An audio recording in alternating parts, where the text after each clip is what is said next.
Welcome to today 18 news. So ప్రస్తుతం ఇప్పుడు Manikonda magistrate దగ్గర ఉన్నాము. నిన్న రాత్రి నుండి అజయ్ బాబు మిస్సింగ్ అయ్యారా, అరెస్ట్ అయ్యారా అని అందరూ సందేహంలో ఉన్నారు. సో అజయ్ బాబు అరెస్ట్ అయ్యారని తెలిసి మణికొండ మెజిస్ట్రేట్ దగ్గరికి రావడం జరిగింది. ఆయనను ఇక్కడ నుండి చెంచల్గూడ జైలుకి తరలించడం జరిగింది. మరి ఏం జరిగింది, ఇక్కడ కొంతమంది క్రైస్తవ నాయకులు వాళ్ళ అన్నగారు ఉన్నారు, అడిగి తెలుసుకునే ప్రయత్నం చేద్దాం. ఆయన దాచిపెట్టి ఇప్పుడు మళ్ళీ ఇక్కడికి రాగానే ఆయన త్వరగా తీసుకుపోవడం జరిగింది. ఇక్కడ వాళ్ళ అన్న ఉన్నారు, మళ్ళీ అడ్వకేట్స్ కూడా ఉన్నారు, వాళ్ళ మాటల్లో అడిగి తెలుసుకుందాం.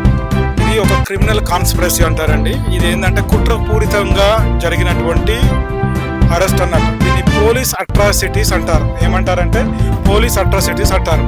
ఎందుకంటే దీంతో పాటు మతముతో పాటు రాజకీయము కూడా ఒక వ్యూహంగా ఆలోచించి శ్రీరామనవమి రోజే అంటే ఒక రోజు ముందుకు అరెస్ట్ చేసి ఇల్లీగల్గా అరెస్ట్ చేసినందుకు సంబంధించినటువంటి ఎస్ఐ మీద, ఖమ్మంలో ఉన్నటువంటి ఎస్ఐ గారి మీద కూడా కేసు కట్టడం జరిగింది, ఇద్దరి మీద కూడా. దాని తర్వాత ఎప్పుడైతే ఈ విషయాన్ని మేము గట్టిగా 1కి 10 సార్లు ఏమి జరిగింది, ఎట్లా జరిగిందని మేము అడుగుతున్నప్పుడు ఆ కాలక్రమంగా 2 గంటలకు నోటీస్ వాళ్ళ భార్యకు ఫోన్ ద్వారా సర్వ్ చేసి మేము ఇతనికి నోటీస్ ఇచ్చాం. ఇతడు బయట ఉంటే వేరే కులస్తులతో ఇతని ప్రాణహాని ఉందని, దాని కొరకే మరి ఇతన్ని అరెస్ట్ చేయమని చెప్పేసి వాళ్ళు జడ్జి గారిని అడగడం జరిగింది. జడ్జి గారు కూడా మాట్లాడినప్పుడు మరి ఈరోజు శ్రీరామనవమి, మరి కమ్యూనియల్ ప్రాబ్లం అయ్యే అవకాశం ఉంది కాబట్టి జ్యుడిషియల్ కస్టడీకి నేను పంపిస్తున్నాను, వేరే ఉద్దేశం లేదని చెప్పారు. రెండో విషయం, మనం గనక వాళ్ళు ఇచ్చినటువంటి రిమాండ్ డైరీని గనక చూస్తే ఈ పెట్టినటువంటి సెక్షన్స్ ప్రకారం ఈ రిమాండ్ డైరీని గనక మీరు చూస్తే సర్వం అబద్ధాలు రాశారండి. అబద్ధాలు రాసి కోర్టు ముందు కూడా ఈ అబద్ధాలను నిజమని చెప్పి ప్రూఫ్ చేస్తున్నారు. ఈ అబద్ధాలను నిజమని చెప్పి ప్రూఫ్ చేసి వాటిని ప్రూవ్ చేయడానికి ఆ సాక్ష్యాలను తయారు చేసుకుంటున్నారు.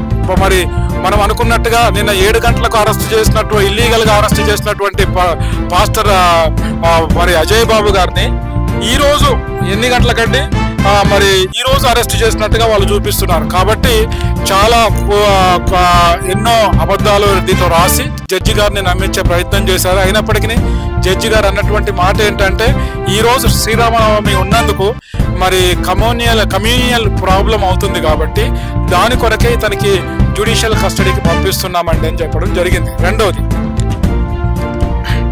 దీంట్లో అదే ఒకటే అఫెన్స్ మీద 4 ఎఫ్ఐఆర్లు పోలీస్ స్టేషన్లలో, ఒకటి దమ్మాయిగూడ, ఒకటి PS Hyderabad, cyber crimes PS Hyderabad, దాని తర్వాత Uppal PS, Banjara hills PS, ఒకటే దాని మీద ఈ 4-5 కేసులు కట్టడం జరిగింది. వీటి మీద కూడా మరి రేపు సంబంధించినటువంటి కోర్టులో కేసు వేయడం జరుగుతుంది వీటి మీద కూడా.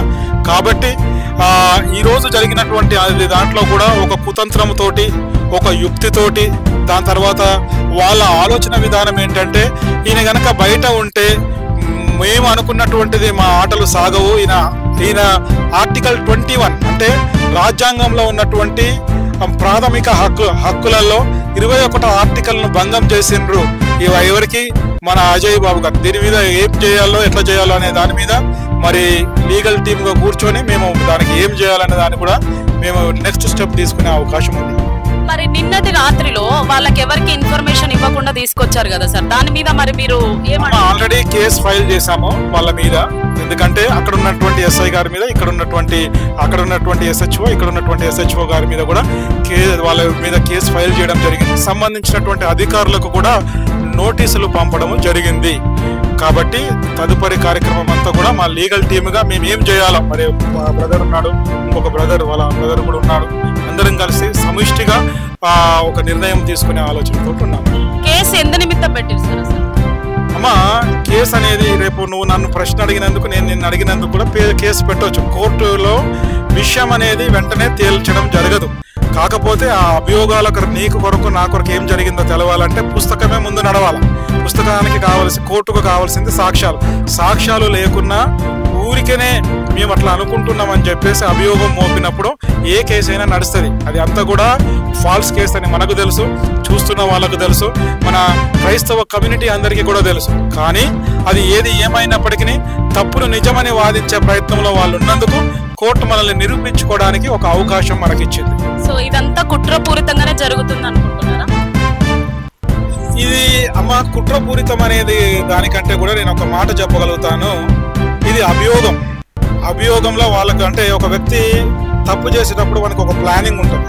ఇప్పుడు యథార్థంగా పోయడానికి ఒక ప్లానింగ్ ఉండదు. ఈ అభియోగంలో మరి ఈ ప్లానింగ్లో ఏం జరుగుతుంది అనేది మనం ఆలోచించవలసినటువంటి క్రూష్యమైన పరిస్థితి ఇది.